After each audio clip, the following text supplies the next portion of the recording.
बिस्मिल्लाहिर्रहमानिर्रहीम अस्सलाम वालेकुम। Welcome to SWS learn all knowledge YouTube channel.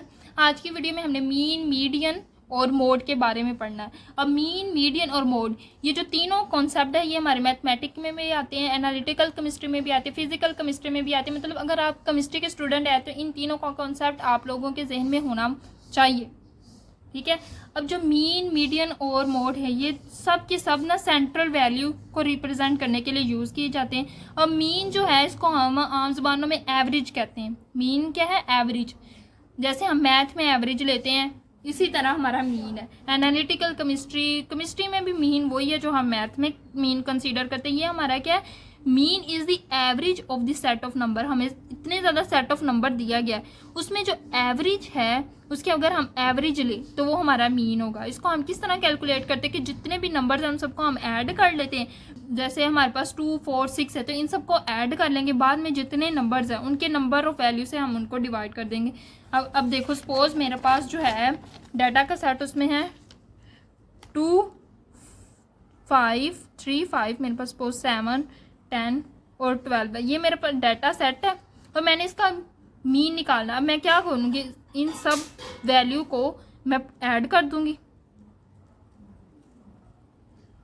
इन सब वैल्यू को ऐड करने के बाद कितनी वैल्यू, 1, 2, 3, 4, 5 वैल्यू, तो इनके नंबर से इनकी कितनी वैल्यू 5 है तो 5 से डिवाइड कर दूंगी। और जब इनको डिवाइड करूंगी मेरे पास 7.4 कुछ आंसर आएगा, तो ये मेरा क्या है? मीन है। तो ईजी सा कॉन्सेप्ट है मीन।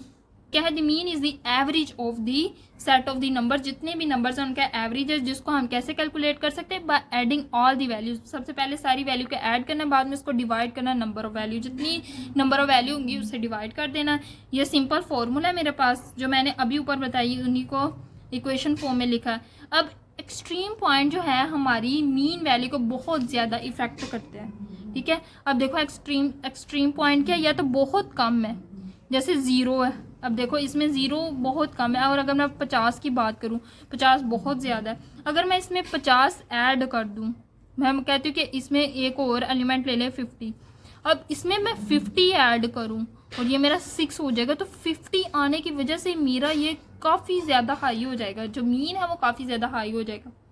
ठीक है, मतलब ज़्यादा बढ़ाएगा। अब देखो ये जो मीन है मेरा इफेक्ट हो जाएगा एक्सट्रीम वैल्यू से। तो अब जो एक्सट्रीम वैल्यू है ये हमारे मीन को बहुत ज़्यादा इफेक्ट करती है। अब ये सिंपल एग्जांपल है जो मैंने आप लोगों को अभी समझाई है, मीन की एग्जांपल है। तो इजी वर्डिंग में आप लोगों ने याद रखना है कि मीन है क्या। हमारा अगला कॉन्सेप्ट है जो इसके बारे में हमने अब पढ़ना है वो है मीडियन। अब मीडियन क्या है? ये मेरे पास कोई भी डाटा सेट है उसकी मिडल वैल्यू होती है। ये मेरे पास क्या होती है? मिडल वैल्यू होती है। अगर कोई भी आप लोगों को डाटा सेट दिया हो इसका आपने मीडियन फाइंड आउट करना है, तो आपने क्या करना है? सबसे दरमियान वाली वैल्यू देखनी है कि उसकी कौन सी है, वो मीडियन होगा। अब ऐसे ही नहीं कि कोई भी डाटा पड़ा हुआ आपने ऐसे देख लेना दरमियान वाली वैल्यू क्या है तो वो मीडियन हो जाएगा। कुछ तो मेहनत करनी पड़ेगी ना। तो हमने क्या करना, उसको अरेंज करना पड़ेगा एक ऑर्डर में, स्पेसिफिक ऑर्डर में। पहले उसको अरेंज करो और फिर आप बताओ इसका मीन या मीडियन क्या है।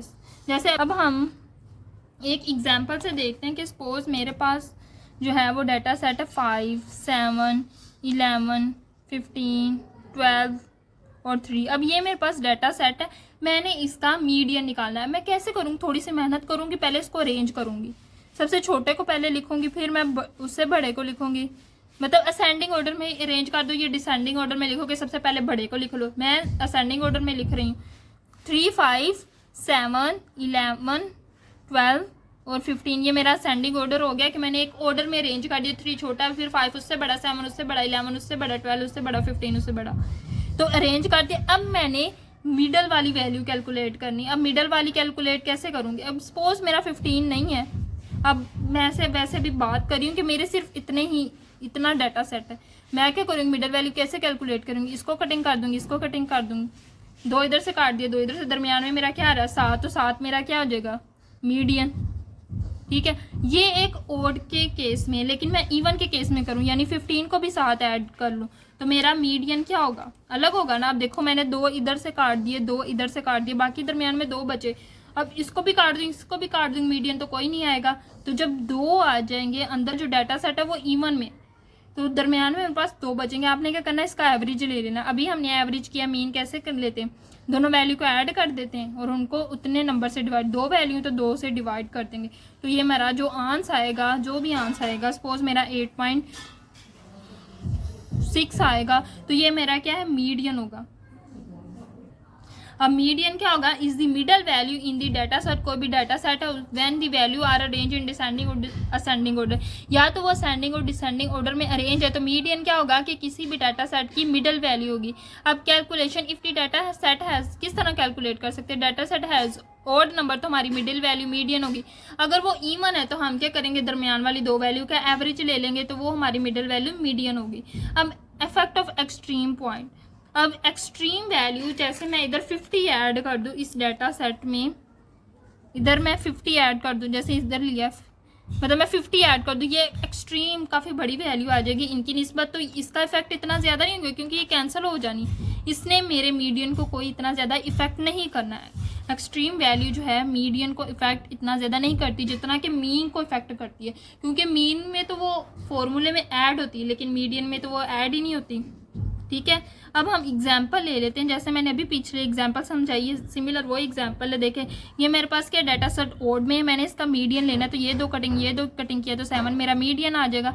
अब ये डाटा सेट मेरा इवन नंबर्स है, 1 2 3 4 5 6 6 मेरा इवन है, तो मैं करूँ 2 इधर से काटे 2 इधर से काटे, 2 में आने वाले जो 2 बचे उनका एवरेज ले लूँगी, वो मेरे पास मीडियन आ जाएगा। अब जो मेरा लास्ट कॉन्सेप्ट रह गया वो है मोड। अब मोड क्या, मीन भी पढ़ लिया, मीडियन भी पढ़ लिया, तो मोड तो कुछ भी नहीं है, मोड उससे भी बड़ा इजी कॉन्सेप्ट है। अगर आप लोगों को कोई भी डाटा सेट दिया हुआ है, जैसे ये मेरे पास डाटा सेट दिया है, इसमें जो रिपीट बार बार आने वाला नंबर है ना, जो ज़्यादा बार आया है, ठीक है, जो ज़्यादा दफ़ा रिपीट हुआ है, तो मैं उसको कह दूँगी वो मेरा मोड है। सिंपली कितना ईजी है मोड। मोड क्या है, the value that appear more frequently, जो बहुत ज़्यादा बार रिपीट हुई है, in the set of numbers. कोई भी हमें नंबर ऑफ सेट दिया गया, उसमें जो बहुत ज़्यादा रिपीट होने वाली मोस्ट फ्रिक्वेंटली वैल्यू है ना, वो मेरे पास मोड है। They can be more than 1 multiples. अब ये एक से ज़्यादा भी हो सकती हैं, अगर उसमें 2 वैल्यू ऐसी हैं जो बहुत ज़्यादा बार आई हैं और इक्वल है। जैसे मेरे पास 2 है, अब मैं इसकी बात करूँ, ये मेरे पास डाटा सेट है, इसमें देखो 2 1 दफ़ा 2 दफ़ा 3 दफ़ा, ठीक है, 3 दफ़ा 2 है, मतलब ये बहुत ज़्यादा दफ़ा आया है। मैं 3 की बात करूँ, 1 2, ये भी 3 दफ़ा आया, तो ये भी 2 भी 3 दफ़ा आया, अब 3 भी 3 दफ़ा आया, तो मेरा मोड क्या है, तो 2 और 3 मेरा दोनों ही मोड होगा, क्योंकि दोनों ही काफ़ी ज़्यादा बार रिपीट हुए और दोनों की रिपीट, ये भी 3 है रिपीट होने में और ये भी 3 है, यानी 2 भी 3 बार आया और 3 भी 3 बार आया, तो दोनों की वैल्यू भी सेम है, दोनों सेम वैल्यू में रिपीट हुए, तो मैं है तो 3 भी बहुत ज़्यादा बार है, तो मैं कहूँगी 2 और 3 दोनों मेरा मोड है। ठीक है, मोड ज़हन में रखना, मैं मीन ना गलती से कह देना, ठीक है। तो आपने याद रखना, जो मेरा मोड है वो क्या है, मोस्ट फ्रिक्वेंटली वैल्यू है किसी भी सेट ऑफ नंबर में, जो वैल्यू जितनी ज़्यादा बार रिपीट हुई है वो उसका मोड होगा। मुझे उम्मीद है कि आज की वीडियो में आप लोगों को मीन, मीडियन और मोड अच्छे से समझ आया होगा। अगर आप लोग मेरे चैनल पे नए हैं तो मेरे चैनल को सब्सक्राइब करें ताकि हर आने वाली वीडियो का नोटिफिकेशन आप तक आ सके। को लाइक ज़रूर कीजिएगा और कमेंट में ज़रूर बताइए कि आप लोगों को ये वीडियो कैसी लगी। दुआ में याद रखिएगा। अल्लाह हाफिज़।